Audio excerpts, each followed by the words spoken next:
I'm really excited about today's live stream. We have Dr. Brooke Hansen from Avenues Women's Clinic in Salt Lake City, Utah.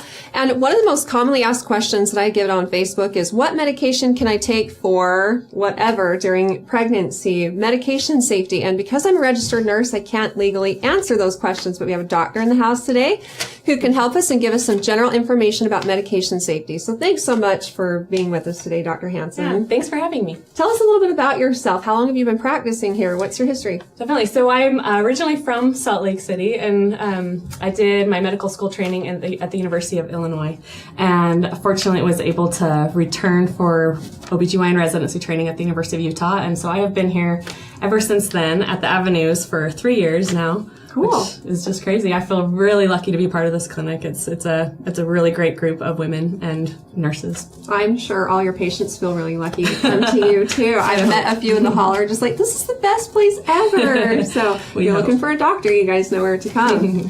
So when we're talking about medication safety, how do you determine if a medication is or isn't safe to take during pregnancy? Yeah, that's a great question. So fortunately, we do have a system monitored by the FDA that medications specifically, which includes both prescription and over-the-counter, has... A lot of people think that if it's not prescription, then it's okay to take. Right. So you have to think twice about everything you put in your mouth. Absolutely, right? Absolutely. And the system helps to kind of grade medications based off of their potential risk for what we know in pregnancy, as well as potential benefit. The system is a category from A through D, and then there is an X and an N. X sounds bad. Yeah, that generally is a good rule of thumb. The X is an easy one to say. That is just contraindicated, meaning we really prefer patients don't take those medications during pregnancy. So starting from the top, the category A would generally be a medication that has either good data, meaning research or studies that have either been conducted with humans or animals that have shown that there is no harm, and that the potential benefits for those are generally worth it. Now, is it safe to say that we can't really ethically study the safety of medication during pregnancy, so our data is limited, but Absolutely. A lot of the things we learn are in retrospect because pregnant women do need to take certain medications, and then we find out if there are risks associated with it or not. Yes, and that is something that when I bring that up in my clinic visits, it is obvious. There's always that, oh yeah, of course. You can't ethically take pregnant women and just put them on some medication we don't know about. Yeah. Right. See if it caused birth defects. It's not ethical. And so because there are a lot of, we have a lot of history of women bearing children, we also have health conditions that have sometimes needed medications, and also some pregnancies that were maybe not discovered while they were already on a medication. And so we're able to at least take some of that epidemiologic data and kind of extrapolate from it to know, what did it cause for those. What did anything happen as a result of this? Exactly. And that kind of takes us to category B, C, and D. Yes.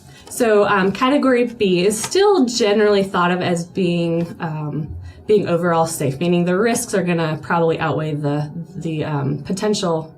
The benefits will outweigh the potential risks. And there may be some data to show that, in animal studies there was no harm, but maybe not enough strong data in humans to That's say why it's not a category sure. A. Exactly. So a little bit less convincing, however, generally thought of as acceptable. Category C becoming even a little bit less uncertain, where we really do have to start thinking about what is the benefit for this medication in this patient now. Like maybe antidepressants, anti-seizure medications, like you're saying, there are some things that people have to be on. Yes. So when you get pregnant, you need to talk with your doctor, and a lot of times specialists are drawn in to determine what is best for this woman and what's safest during pregnancy. Definitely. And like you say, there are certain conditions that uncontrolled would not be healthy for mom or baby. Seizures is a good example. Not that those are very common, but they're important. And so controlling and preventing seizures, we've learned through that kind of an illness that there are certain seizure medications that do cause or arthritis defects and all those things. Yes. And a lot of women who have those those medical histories are scared when they get pregnant because sometimes they have to come off everything and they're worried if it's going to exacerbate their symptoms. So definitely something to just talk with your doctor about. Yeah, and this is where I think a good push for coming in even before you're pregnant. Preconception appointments, yes, so important. Let's talk about this before you know you're pregnant so that we can really go over the options and even bring in those other, specialists that are managing your depression or maybe managing your seizures or other health conditions so that we can be together. So much happens during those first couple of months in pregnancy before you even know. And so if you're even thinking about it, get on the right medication. Absolutely. And that, like you say, that first trimester, and including those first couple of months when people often aren't aware yet that they're pregnant yet, that is generally thought of as one of the most crucial times and probably one of the times that we would try to avoid a lot of unnecessary medications. Yeah. So prenatal vitamins, those need to start before you think you're going to get pregnant too. Oh yes. I am actually excited when I see preconception visits on my schedule because it's a rare time that we have some people coming before. They're expressing interest in knowing what they can do. We can help them know what to expect and also help them from the get-go know what to, stop taking and start taking when it comes to prenatal vitamins. And getting those on board even several months ahead is going to give you the most benefit from the folic acid, for example. Okay, so when it comes to medications, always weighing out the benefits versus the risk to decide if it's best for you, and your doctor can help you do that. Absolutely. Okay, so what about over-the-counter pain relievers? Pregnancy, oh man, there's lots of aches and pains that you experience. Yes. So just for like the everyday run-of-the-mill aches and pains that you're just going to have because you're pregnant, what can you take? So that is, of course, a very valid question because so many discomforts in pregnancy. Probably the most common things that I hear as a provider are back pain, hip pain, and headaches.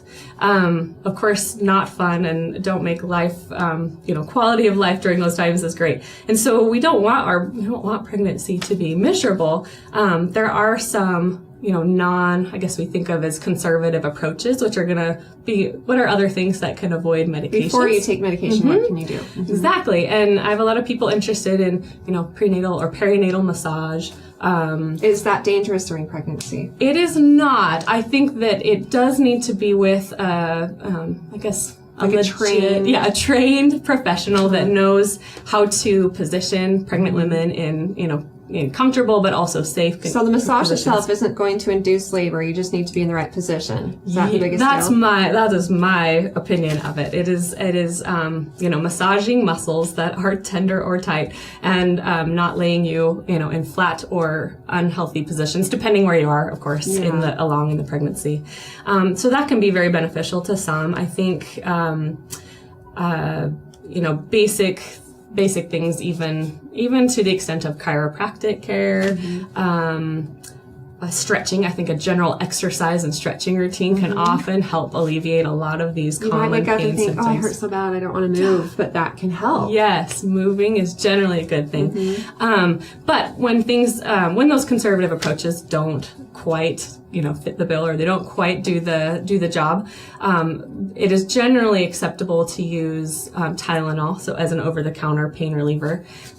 It should still be taken as directed, whether you're pregnant or not pregnant. Overdosing on Tylenol is a possible thing, and not good. But it's generally thought of as the first kind of go-to over-the-counter pain medication. Okay, so Tylenol. What about if I'm having allergies, like seasonal allergies? Yeah. A lot of people think they have to suffer during pregnancy. Do they? No, they don't have to suffer. And there are a lot of allergy medications that sometimes cross over into the common cold symptom type medications as well. I think the rule of thumb is, if you have a question, do research or ask your doctor. In general, the antihistamines, which often cause the sneezing, the running nose, itchy eyes, are thought of as acceptably safe. So, for example, Zyrtec, which is a common over-the-counter medication for allergies, and there are also some intranasal sprays that have a steroid in them that we also have decent data to support use in pregnancy. And that could be something like Flonase, to throw out some some examples. Important to understand that anything, you can put a cream on your skin, you can inhale something, and it still ends up being a systemic medication that has the possibility of getting to your baby. Yes. So that's why you need to think about everything. Yes, topical is not void of getting into your bloodstream, and that's a common probably misunderstanding as well. But there are some options, and so people do not need to be miserable. Lots of people are probably like so excited now to hear that. Yeah. Depends on the time of season you get pregnant, right? Pregnancy can already be miserable, and then add allergies on top of it, right? Exactly. Okay, so back to pain for a second. What, like say you take a Tylenol and it's not helping, when should you call your doctor for pain? Yeah, so of course there are some common pains in pregnancy that we anticipate and almost expect, but there are some pains that are not normal. And my general rule of thumb is if you have pain that is so significant that that you're not able to sleep because of it, or it's not going away, the things you've tried that we've talked about, for example, are not working, or it's associated with fever or bleeding of any type, I think those are good rules to live by to contact your doctor.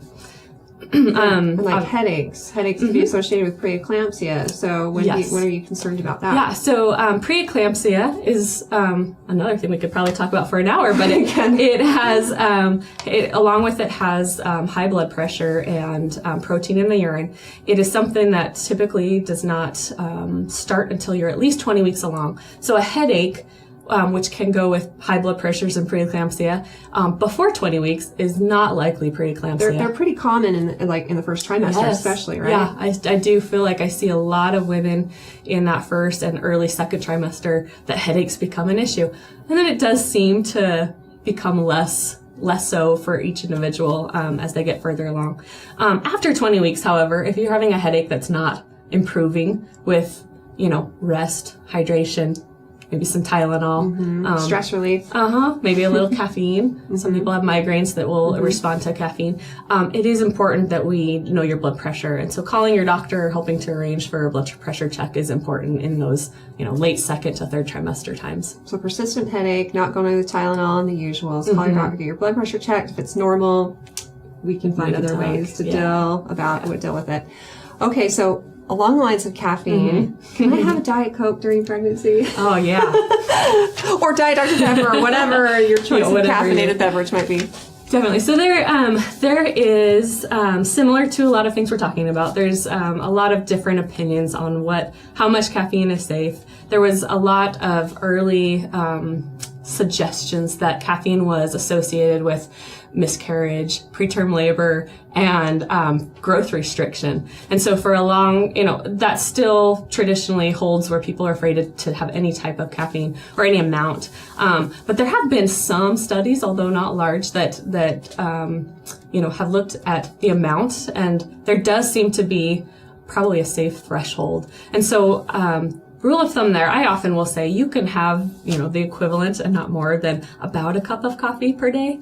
You would have to obviously look at what you're drinking specifically. Some have more caffeine than others. Yeah. How big is your cup? Yeah, exactly. Is this 8 ounces or are we talking 16 ounces? And the actual content of caffeine. And so, while you may find some different values, about 200 milligrams has been, a value that I've seen in multiple areas and resources that seem to be a good rule of thumb to follow. So limiting it to 200 milligrams or less per day. So that's like you said, depending on the cup of coffee. 1 to 2 cups of coffee, a couple cans of soda, probably. Exactly, yes. And being wary also of these energy drinks, which are becoming more and more common and definitely. And when you're tired during pregnancy, some may think that that's a good way to help them get through the day. Some of those things do make you feel a little bit more awake, but they can also, make your heart rate a little bit faster and also contain a significant amount of caffeine. So using that rule and looking at the labels and doing your research before you just unknowingly drink caffeine. I think there is exactly, and there is likely still a safe amount to take, at least for what we know. Okay, so when it comes to like herbal teas and those kinds of things, some have caffeine in it. That would apply to them. What about like herbal tea in general? Is that something a pregnant woman should avoid? Yeah, so herbal or herbs in general are something that fall under dietary supplement category, where the FDA, which is our system in the United States for really monitoring the safety, the dosage, the concentration, and the purity of medications, both over the counter and prescription, those rules don't apply to dietary supplements. And so there is this misconception that it's, herbal, healthier, it's natural, it's from the ground. And while there are some, probably some safer herbal teas and safer herbs, that rule is not a blanket statement. Herbs themselves they do have pharmacologic action on the body. Yeah, we know that they have effects on us, right? Yes, yeah, yes. And a lot of the things that we use now as medications over the counter and prescriptions started out as herbs that we studied rigorously and decided what dose and schedule would be most appropriate. What are the side effects? Yes. And if you, look at without those rules or regulations, what does that allow, a company providing or manufacturing some herbal products to do is that they can both label, that this suggests this will cause, better heart health or better, without actually requiring them to have studies to prove it. And they can make, those claims. You don't know exactly if they're true or not. The claims and, again, the concentration, the purity. There are some herbs that still hold heavy metals. For example, lead, and that would be something that you wouldn't want when you're pregnant. So in general, it is something you need to be careful of, even though it sounds benign. Herbal teas, getting back to your original question, there are some that we do think are safer. I would still run them by your doctor. The raspberry leaf tea is a common one for pregnancy that overall seems to be without harm. I have a little list here because I'm not personally into a lot of herbal teas myself, but peppermint is thought to be an overall acceptable tea in pregnancy as well. But there are some that need to be avoided, and some of those can be dandelion, the yellow dock, alfalfa, and even chamomile. So it is that's something. Good to know, because that's a more common one. It is, and they are, they do tend to be soothing and calming in general. But I think speaking to these, talking to your doctor about these things is important. If you have question at all, if it's a mixture, of herbs, you can bring in the package and have the doctor look at it. I love it when patients do that. It lets me really see what it is they're asking about, and I can see what other ingredients might be in there that we want to know. So again, they're kind of like the caffeine. There is probably some safety, some safe options. But man, there are so many things out there, and there are so many differing opinions online and on the media that it's a hard world right now to be pregnant in. There's a lot of confusing data. So if there's any uncertainty about it, the safest thing to probably do is just to avoid it, because it's not necessary for you. And especially going back to our original time, in that first trimester when things are forming, that is often, or when you're trying to conceive. Yes, that is often the best time to just avoid things that really aren't needed until you know more about them. That's just the safer approach to things, for sure. So what about protein powder? That's another thing that has a lot of different things, and I get that question commonly. Can I take protein shakes during pregnancy? So what do you tell your patients about that? Yeah, so I feel like I fall on that same thinking that probably a lot of patients do. I'm like, oh yeah, I have a protein shake for breakfast all the time. Like, it's fine. There's nothing in that. But it still is important to look at what you're taking. Some of these protein shakes are really geared toward athletes who are, trying to build more muscle and improve their energy and their performance. In pregnancy, there is a higher protein requirement. It usually equates to somewhere around 20 grams, maybe a little bit more depending on your body weight per day extra above beyond the basics. But these performance enhancing type protein shakes may also contain other things. Some of them are super high in cholesterol and other things. Caffeine can be added to these, and a list of others. And so again, I hate to throw this all back on, ask your doctor, because it seems like that is the answer to every question about medications. But being a doctor, you can appreciate that when your patients come in and you can look at it, their medical history, and you can tell them what's best for them. Exactly. There is another resource in Utah that I think is underutilized, and it's actually out there for both patients and physicians and pharmacists alike, and it's the pregnancy risk line. I love that. Yes. They know a lot of information. It's so great. I mean, this is a full-time job. They're open like Monday through Friday, I think from like 8 to 5, but they are there to answer, they have the ability to answer emails, texts, and phone calls. That's amazing. All about, hey, can I take this, substance, use this product, take this medication while I'm either pregnant or breastfeeding. Or nursing. 1-800-822-2229. I know that by heart. Perfect. And it really is helpful. And sometimes it's something that we turn to as providers when the data is hard to sift through. So. Yeah. Oh, good advice. Yeah. What about heartburn? What can you take for heartburn? Yes, heartburn, of course, is very common. So I start with the basics. Some of the things that can improve heartburn is not eating right before you lay down, lay flat, where you're actually allowing the food to kind of regurgitate naturally just by the process of, the gravity and your position. And not eating Avoiding too late. foods that are going to cause it. Exactly. Spicy foods tend to be triggers. Sometimes things like peppermint can actually also increase that. So avoiding triggers, avoiding positions, and eating too late. Sometimes that's not enough because pregnancy in and of itself is the trigger. And so I often have people start with Tums, using them as directed, on a... You can't just pop 50 a day. Yeah. There's a lot of calcium in that, which is good to a point, but not, you can't have too much of a good thing. Exactly. And then we start talking about some of the more, more active type medications that are out there, including Zantac. Is an over-the-counter. Ranitidine is the generic name for that. And then moving on from there, stepwise. You want to just start with one and see if it works. Tums, step one. Talk with your doctor. They may recommend Exactly. ranitidine, and then up from there. Yes, exactly. But there are options, and so I'm always surprised to find patients that if you really make them talk, they have probably been suffering along without really taking anything for some of their symptoms. Sometimes that's the cause of the vomiting, right? Yeah. And vomiting can make it worse. Exactly. And so, what can you take for nausea and vomiting? Depending where you're at in the pregnancy, of course, it tends to be more common in the first trimester. The first approach is sometimes a lot of these over-the-counter options.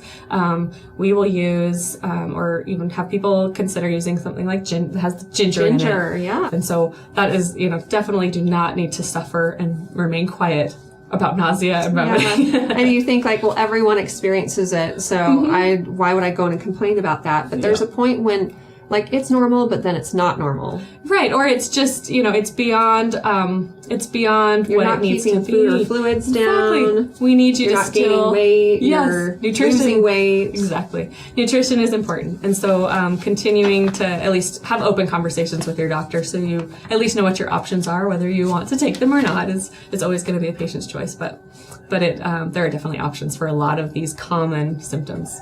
Good to know. And, one of the other tips I always like to throw out there when it comes to nausea and vomiting is eating smaller, more frequent meals throughout the day so your food isn't, or your stomach isn't empty, because that's when it tends to become irritated and you get more nauseous. Maybe starting the day with something in your stomach, some crackers at the bedside and just popping a few before you even get up to go to the bathroom. Some people say that sets a good tone for the day. It's simple. I know. Why not try it? It is simple. And it's this unfortunate thing where when you're nauseous and feeling like you're going to vomit, you don't feel like eating. But sometimes in pregnancy, having something in your stomach is actually what will help you, not feel that way. So and staying well hydrated too. Yeah, exactly.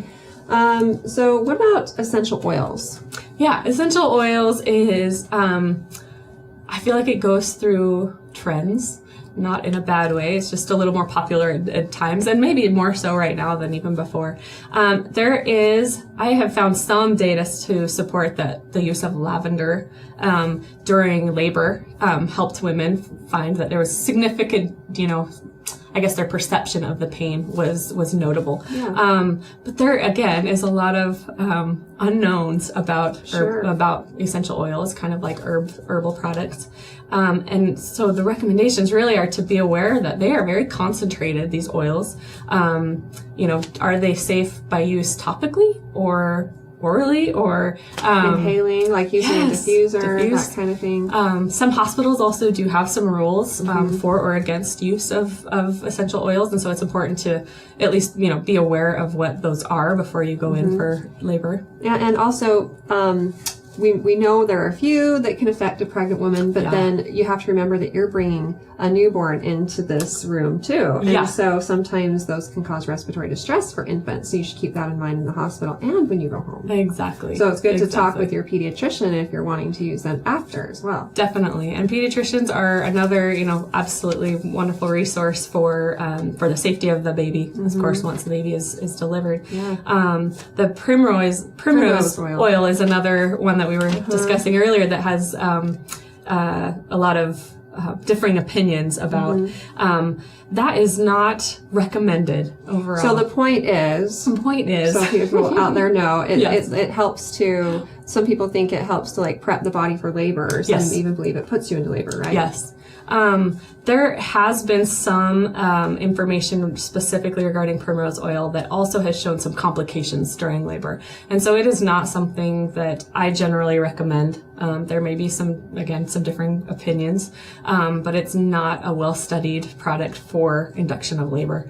And so that is definitely something I would speak to your doctor if you're, really wanting to use that, because there is potential harm.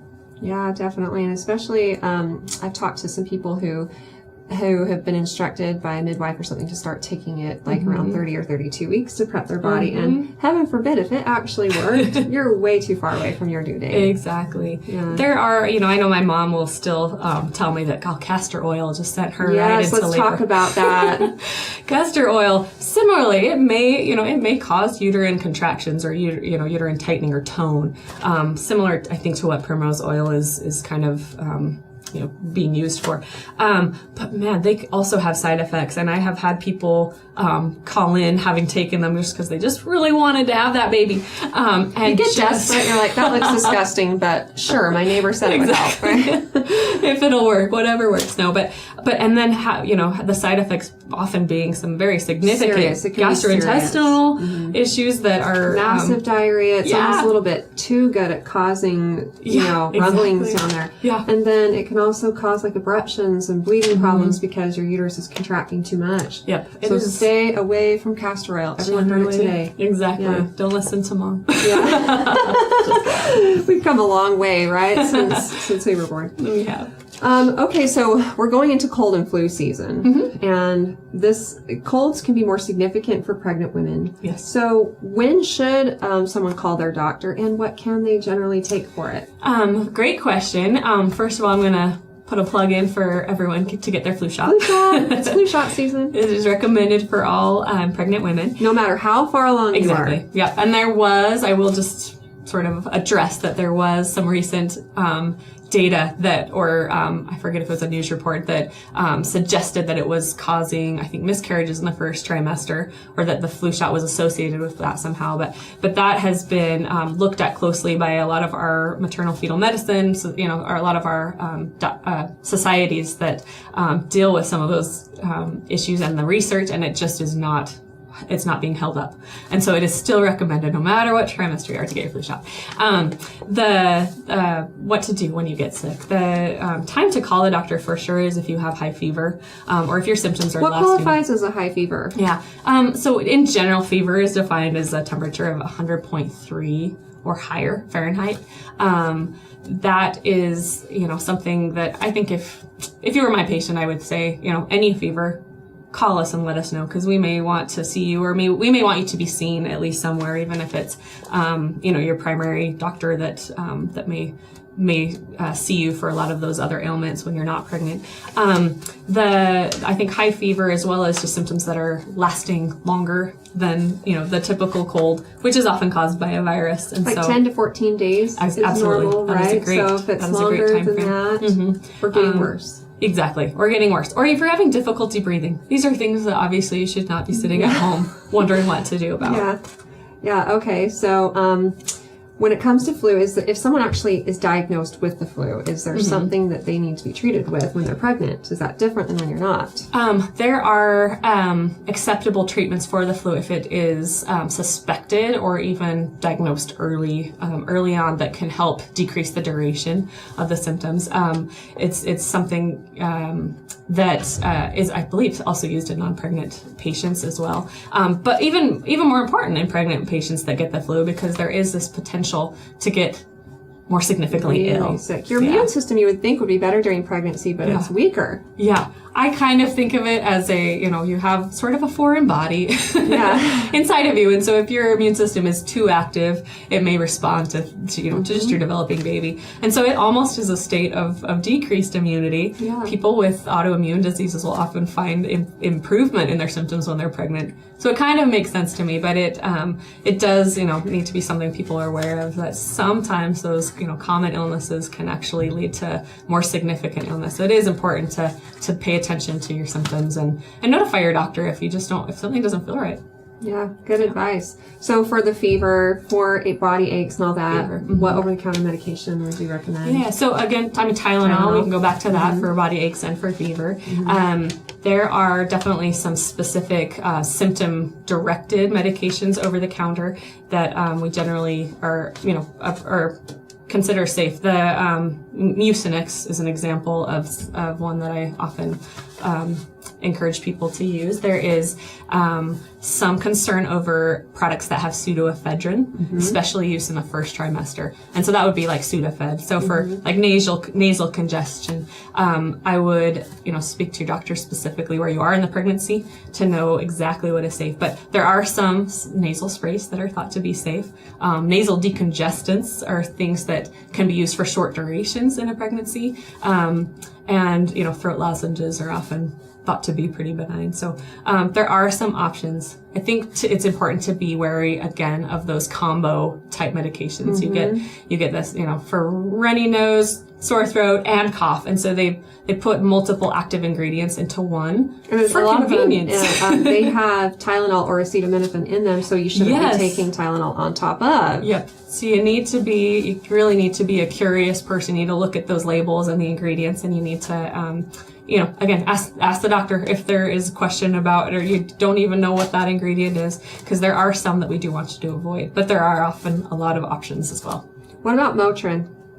Motrin, also known as ibuprofen, is something that has potential for some harm early in the pregnancy and some potential harm in the latter part of pregnancy. So there is a window where we think a short duration of its use is probably okay. However, because of those, first and third trimester issues, it is something that I always encourage. Don't use it unless I've given you permission to do so. So that is something that there may be places for it. For example, migraine headaches. I can just pop Motrin. That's what I always take for a headache. So I'll just take Motrin, and then they didn't know that it shouldn't have been taken during the pregnancy. Yeah, absolutely. So that's one that education is important, but it is so common.